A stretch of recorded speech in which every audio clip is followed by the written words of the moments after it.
China retaliates with 34% tariff on U.S. imports. So this kind of goes in with what we just saw here. So the 34% imports, that's what caused the market to tank, right? And while that is taking place, Trump comes back. Rob, is that story today? So Vietnam is ready to remove U.S. import tariffs as it seeks delay to Trump's 46% levy. So Vietnam comes out and says, we're ready to negotiate. What do you guys want to do, right? That's that story. And then Trump comes out and says, Rob, do you have the story of him putting the going even stronger on? Yes, that's addendum page 6. China says it'll fight to the end. Right, there you go. China says it'll fight till the end after Trump threatens 50% additional tariffs. Sure. This is from yesterday, okay? So yesterday, they're saying we're not going to back down and we're going to be negotiating with you till the very end. Okay, cool.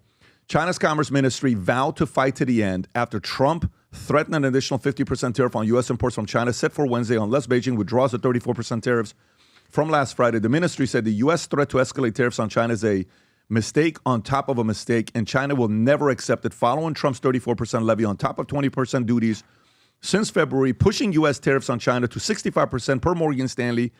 The People's Bank of China set the yuan's midpoint rate at 7.2 per dollar Tuesday, the weakest since September 2023, signaling strain, with Robin Brooks telling CNBC, this is Beijing politely saying this is getting a little too much. We are putting you on notice.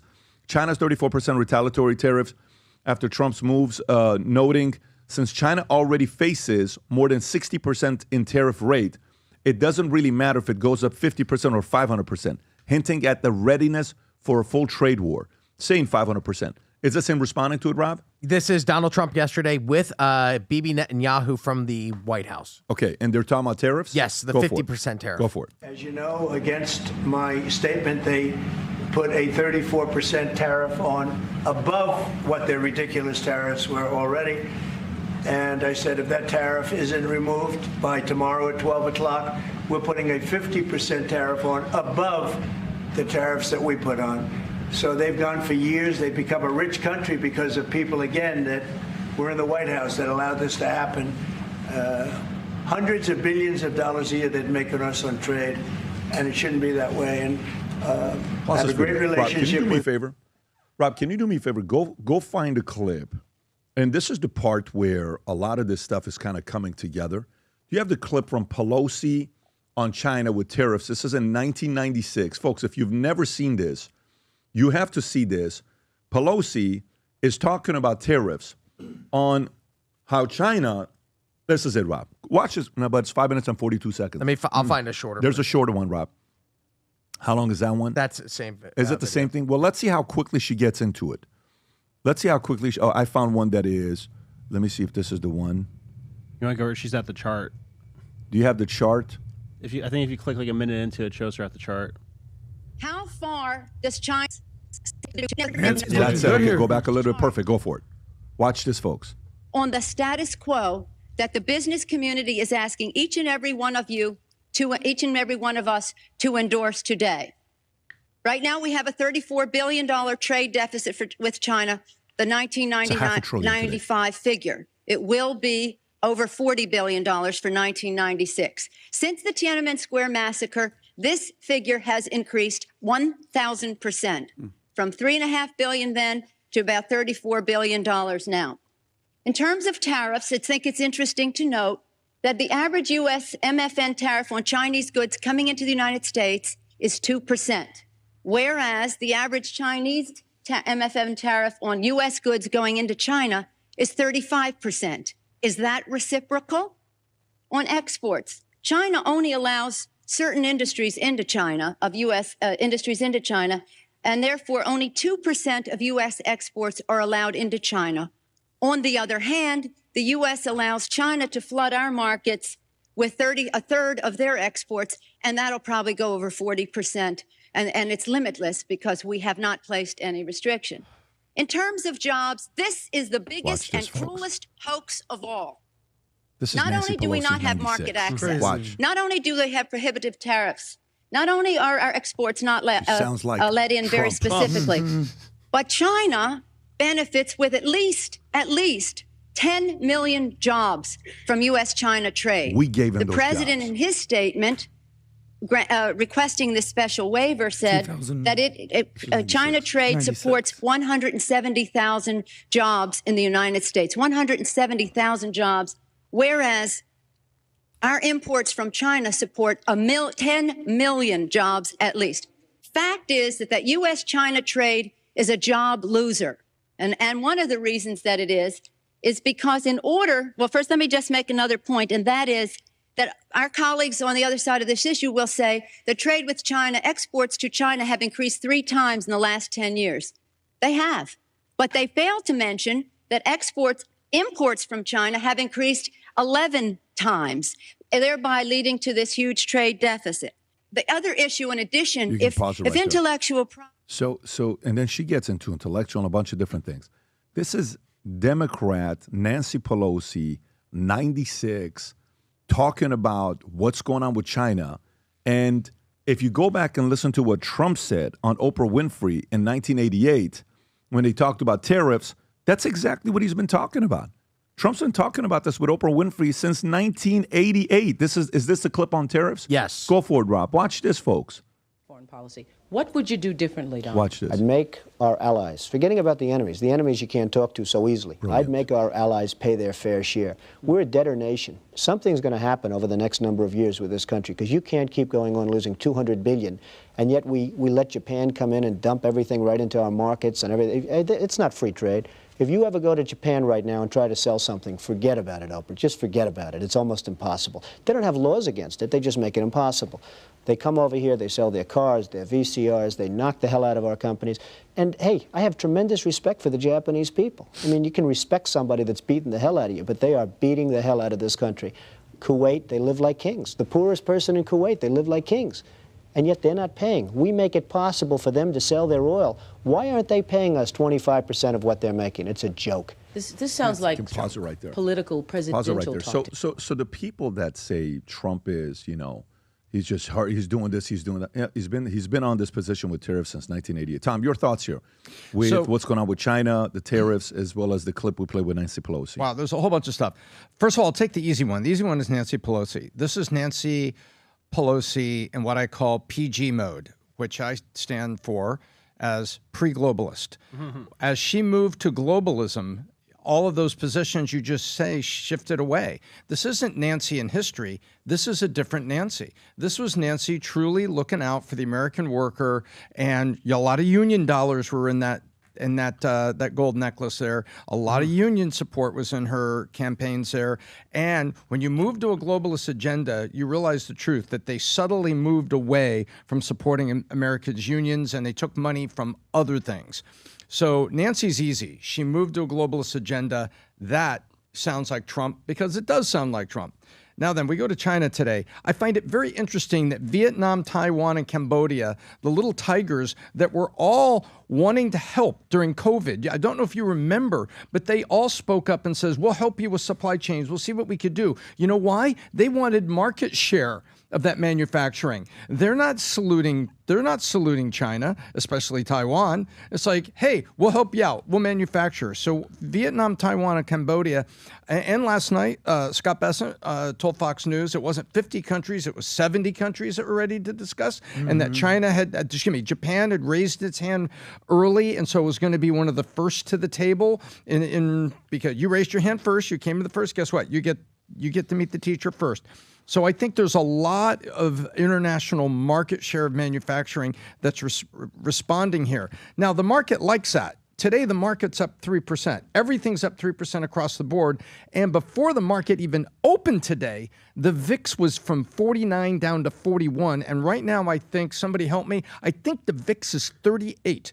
Meaning that the volatility as measured by the inside of the market of the intensity, there it is, 38. The intensity of the market trading and change has dropped 10 points overnight. Why? Because the market loves what it heard from Vietnam, Taiwan, Cambodia, and the number 70 and the word Japan from Scott. Now then, that does not yet help the American worker. What will help the American worker is when the jobs come here. And that's a multifaceted issue that Trump is fighting. But the market likes it when we get back to some people cooperating. And by the way, you know who Ursula von der Leyen is? She's the president of the EU Commission.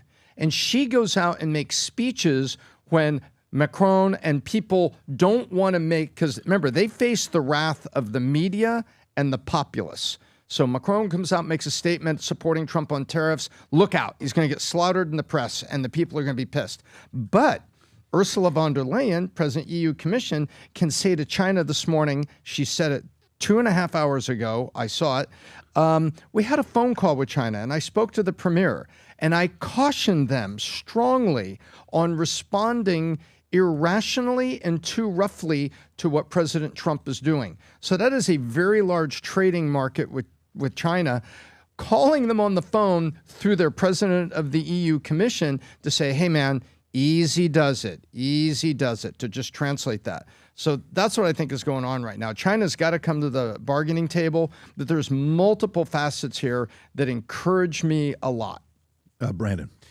Yeah, so, this makes me think of, you told me about the guy, Morton Downey Jr. the other day, how it was the fastest rise and fall ever of a person on TV. I think that's what China's going to be. If you look at China's GDP, I think it's going to be the fastest rise and fall of a country that we've ever seen before, because their GDP explicitly rose because of what we gave them. We gave them like the sweetest, best setup ever to pump money into China, with no conditions. Just, hey, here, do our slave labor. We're getting off the gold standard, so we want cheap labor so that inflation isn't super noticeable. But I think this, and a fully manipulated currency. Remember. Exactly. Yes, exactly. And they've stolen our technology, and I think that this is the hill they're willing to die on. So that is the one thing that makes me nervous. I think they're a paper tiger in a lot of regards, but I think they will take drastic measures to stop us from being successful with this, because this will decimate them if we follow through with it. I love Brandon. I'm dead serious, and you could see it. I know you weren't looking, but exactly what you were saying was what hit me last night about China. First of all, they are our adversary, correct? Well, I think personally, adversary to be it's an opponent in a contest, conflict, or dispute.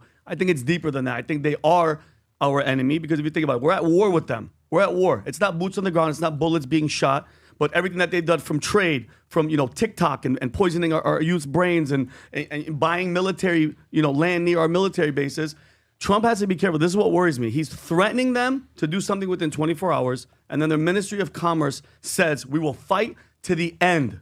Okay, I think we need to listen, because what scares me is they'll do whatever they have to do to protect their power and their control. Okay, they are a communist regime. And it's funny how Nancy Pelosi is over there talking crap, but when COVID hit, what was she doing? No, in Chinatown. Come over here. So we know who's really in control. Okay, and then I definitely did this. The last time Trump was doing this and having this attitude was in 2018, trying to stop their cheating, their theft, manipulation. What happened?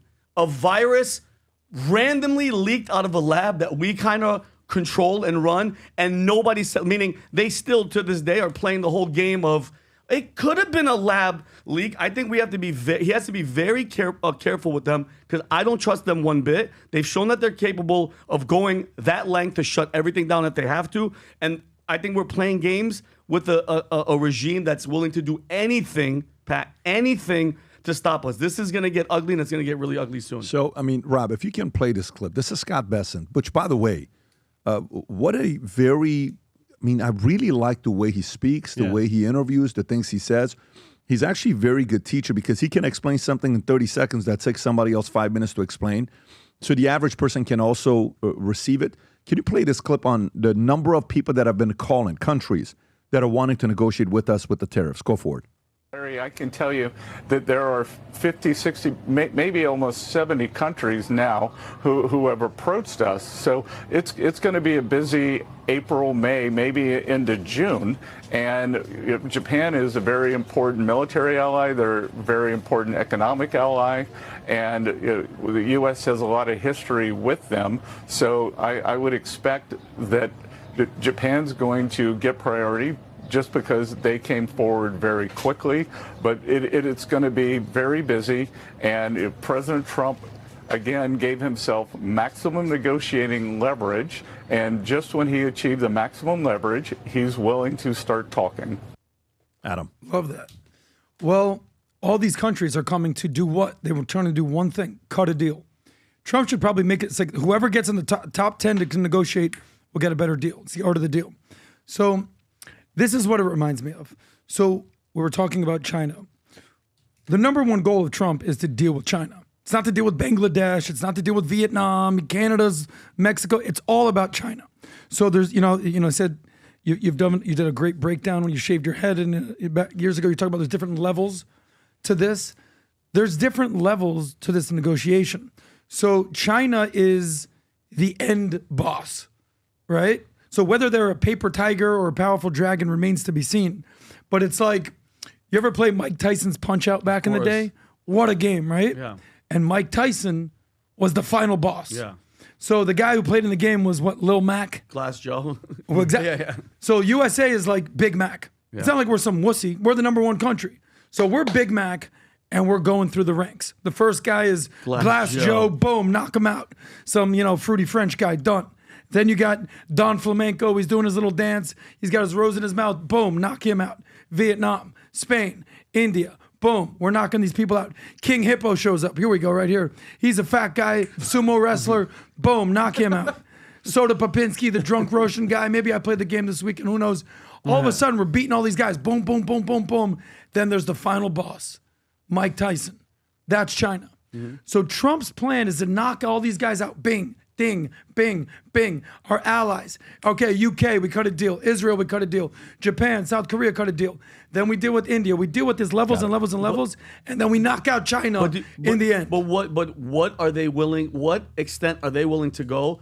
Because guess what? Trump is going to be for us. Are you not worried at all? Because if you think about it though, there's a reason.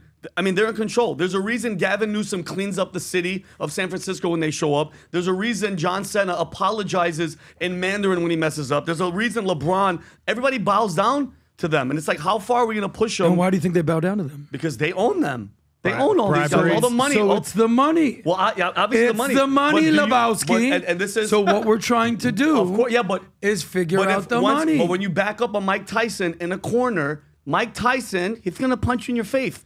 China. You know what Mike Tyson's going to do? He's going to bite your ear. Thank you. Yeah, that's the analogy. Thank you. And Trump got shot in the ear, so there's an analogy there. So no, he's going to bite you in the ear. No, but to me, you took the words out of my mouth. Everything they're saying right now, 50 people have called, 60 people, 70, but there's one person that hasn't called. China. It's the only one that hasn't called. Exactly. China hasn't called. So, until China calls, they're the guy, right? Everybody else can say whatever they want to say. They're the guy. They're the ones you're going to want to negotiate with. Of course. And it's going to be who can take the pain the longest. How nasty could it be? What other pains can you use against them? What other ways can you frustrate them? So imagine if all of a sudden you really want to irritate them. Imagine Trump takes a trip to Taiwan. Okay? No, I'm being serious with you. Imagine news comes out. Hey, President Trump lands in Taiwan. Yeah, you don't want to do a deal? No problem. We're down the street from you. And takes a picture looking at China over the water. You know what I'm talking about. Takes a picture right there and posts it. I think Trump's willing to go as far as possible to make this work. And I think China knows if they do a deal, let's actually go and process this. If China does do a deal with U.S., what could happen to them? Think about that. They need the money. What's going to happen if China does a deal with U.S.? Say if China says, okay, let's just say right now they're sitting there saying, all right, let's do reciprocal 0-0. Yeah. Well, if they do a deal with the back US, down to earth. They're going to come way back down to earth. But forget about down to earth. Their vision and the dreams of becoming a reality is going to be what? Yeah, no, it's not going to happen. They're not going to be a superpower. So you know what's one of my biggest concerns? What's one of my biggest concerns that didn't happen? What? That would have given us additional leverage? Is that Panama Canal, the two ports didn't get done. Yeah. And there was a stop there. So it's not done, but it's not completed yet, right? C.K. Hutchison still owns those 43 ports. What's the latest? I think that's something he'd use military force for, though. Panama casts doubt on BlackRock Canal Ports deal touted by Trump. Top auditor C.K. Hutchison owes $300 million in unpaid fees linked to two Panama Canal ports. Go a little bit low, Rob. So this is just this morning. Panama's top auditor says Hong Kong C.K. Hutchison owes hundreds of millions of dollars unpaid fees and failed to necessary two ports Panama blows plans. U.S. asset manager to buy the ports at 22. BlackRock's acquisition to the ports situated at the end. But is it done yet? Is it completed yet? It was supposed to be signed, but it doesn't sound like it was. It doesn't sound like it's completed. The reason why initial April 10th on BlackRock for signing the definitive documents for the deal passed with no announcement, but comments made late Monday by Panamanian Comptroller, this is yesterday, General Anel Flores introduced the most serious hurdle yet to BlackRock, taking control of the two ports. Flores said he was presenting the findings of an audit that began after the deal between Hutchison and BlackRock Consortium was announced. Go a little bit low, Rob. Let's see. Flores said Panama Ports operates the ports and didn't get the necessary clearances when it extended the 25-year contract.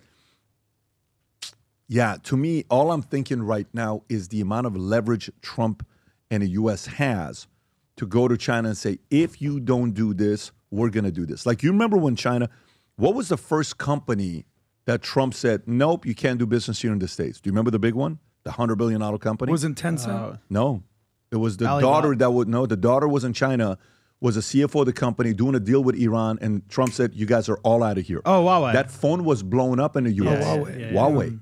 That phone was coming up, and it was something that was, and with overnight, they lost $50 billion of valuation. I think that was the number because of the daughter. So Trump has the ability to do some things here, but this would have been a very, very big piece to the negotiation, Tom.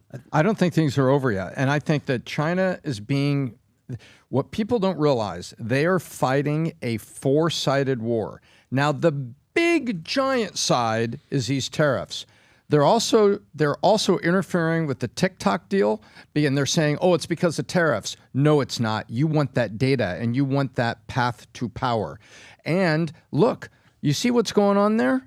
Panama's auditor are saying that C.K. Hutchinson owes money, and there's an audit. Yep. So guess what? U.S. pressure on Panama, declare them in default and take the ports. You watch. There's an angle there administratively that China would flip out, but now they're trying to protect the port deal. They are trying to manipulate C.K. Hutchinson on the port deal because that's a path to power. So that's the second. And the third one is any deal they make, you have to remember they've never allowed their currency, help me here, Brandon, to float with all the rest of the currencies on the world. Never. The dollar, the currencies, there is one piece of free trade internationally. Everybody's currency floats with each other in terms of relative value, correct? Right. Yes. Except one big one. There's some little ones, but big one, and that is the renminbi. That's right. And that's where China refuses to let it float and manipulates the value of its China and lies to its own banks about how much they're printing in the background. Right? They don't have a Fed, but they have a balance sheet. They printed way more than us. So they are stuck on. They are stuck on tariffs, big. They are stuck on currency. They're trying to hold power with TikTok, and they're trying to hold power with the ports. And I think that it's a very busy time. They are big, and they are the one we have to talk to. But I like the fact that there is multiple fronts that Trump is pushing on against them. I said this last time on Jesse Waters. If we get all the deals done, Trump needs to write Art of the Deal too.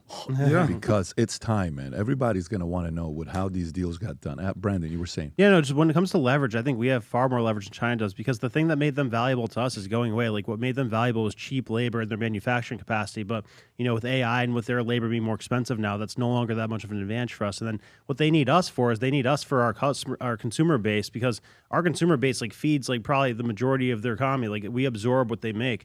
Because like nobody else in the world could do that. And, you know, they're extremely vulnerable in terms of what they have to import to feed their country. So if you look at them, they're pretty landlocked. So, and we have all of our allies around them. So we have like Japan, we have South Korea, we have Taiwan. So if we wanted to, we could easily blockade China and stop them from even importing food and oil. So hopefully we don't have to do that. But I think we could very easily cut them down. Adam.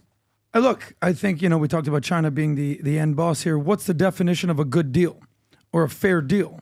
The definition, in my opinion, is both sides kind of get what they want and both sides kind of give up stuff that they wanted, but they're willing to part with, right? That's a negotiation. I kind of wanted this. We're going to have to do something with the Panama Canal. You wanted TikTok. We'll meet you here. Supply, demand, trade, input. That's what it comes down to. But if we go back to what Trump believes, people say that Trump doesn't really have an ideology. It's kind of clear he has one thing that he definitely cares about. And that's dealing with these unfair trade practices. He's been talking about it for 40 years, starting with Oprah in '88, and he loves America. So I think, Trump sort of goes by the shock and awe. He throws out something crazy out there. He's like, the whole world's getting tariffs. Bing, bing, ding, ding, ding. You're all getting these numbers. And then you see who's responds. Vietnam responds. Israel responds. India responds. All these countries responding. And basically, in my opinion, Trump looked at the world. On the second term, he had 4 years to sit back and relax. And he goes, you know what I'm sick of? I'm just sick of kicking the can down the road. This needs to be dealt with at some point. And I'm that mother effer who's going to do it. So rather than kick the can down the road, I'm going to pick up the can. I'm going to spray paint it red, white, and blue. And I'm going to chuck it at China and say, make my day, mother sucker. And we're going to see where this negotiation goes. It could go terribly good or terribly bad. But Trump's willing to die on this hill. So you said TikTok, Tom. Play this clip on TikTok, and then I'll give you some thoughts I have on this. Go for it, Rob.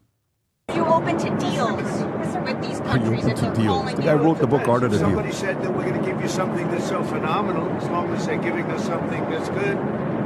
For instance, with TikTok as an example, we have a situation with TikTok where China will probably say, we'll approve a deal, but will you do something on the tariff?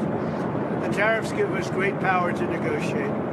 Always have. I've used them very well in the first administration, as you saw, but now we're taking it to a whole new level because it's a worldwide situation. Oh my God, and it's very exciting to see. And what it's done is driven a lot of great companies to our country, and you're going to see construction starting all over. Sir, can I follow up on your earlier comment about TikTok? You said that the Chinese might be willing to agree to approve that sale in exchange for tariff relief.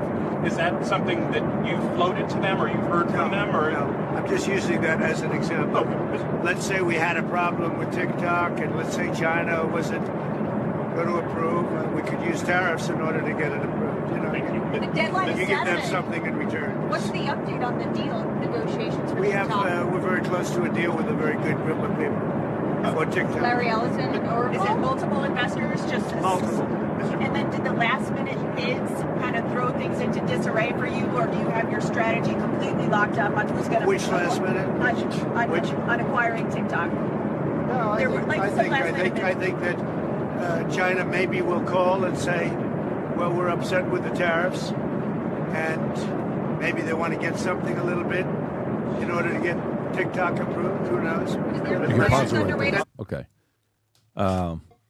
TikTok versus tariffs. In the list of, like, if you were to put, which is more important, 60-40 TikTok or 60-40 tariffs or whatever, how would you compare the two? Getting the TikTok deal done or tariffs? 100-0. Exactly. Yeah, Who exactly. cares about TikTok? Who cares about TikTok? At any point, if you want, you can shut down TikTok. Of course, you're going to lose a lot of the younger audience that's not happy with you and all this other stuff. And TikTok kind of turned in his favor in the last election. Charlie Kirk killed it on TikTok, and a lot of the younger conservatives started using it. But no, this tariff thing is very big, very, very big. If they figure out a deal with the tariffs, could be some very interesting things going on here. Are you a dog person or a cat person? We know this guy's a cat person. Adam, I have a special guest here today. If you can bring him over here. This is my number one therapist for the last 16 years next month. This is our buddy Jimbo. Jimbo. Okay? Jimbo is going to be 16 years old next month. And he's wearing some, Jimbo, can we show off what you got on?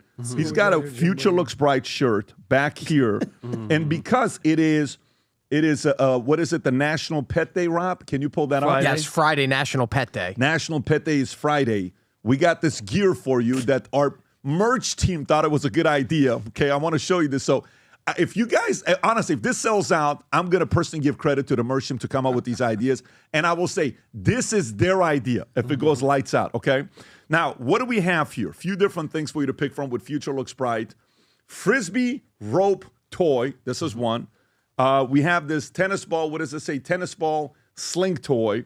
We have this other one. This is sick, actually, if you look at it. This is the biting, the dog toy, with the leashes that we got with Future Looks Bright on it and Valuetainment on it. Gangster. This is the gangster if you're from LA, New York, maybe in Baltimore, pick this up. Yeah. We got some of this stuff. And on top of that, if you go, by the way, look at that Yeti one. Can you zoom into that Yeti one? Oh, is that that's like awesome. a Yeti, like a Yeti it's a dog bowl? Yeah, look how sick that is with Future Looks Bright. I saw Vinny drinking out of one of those your this dog morning. will be excited when he's going through this. Go back, Rob.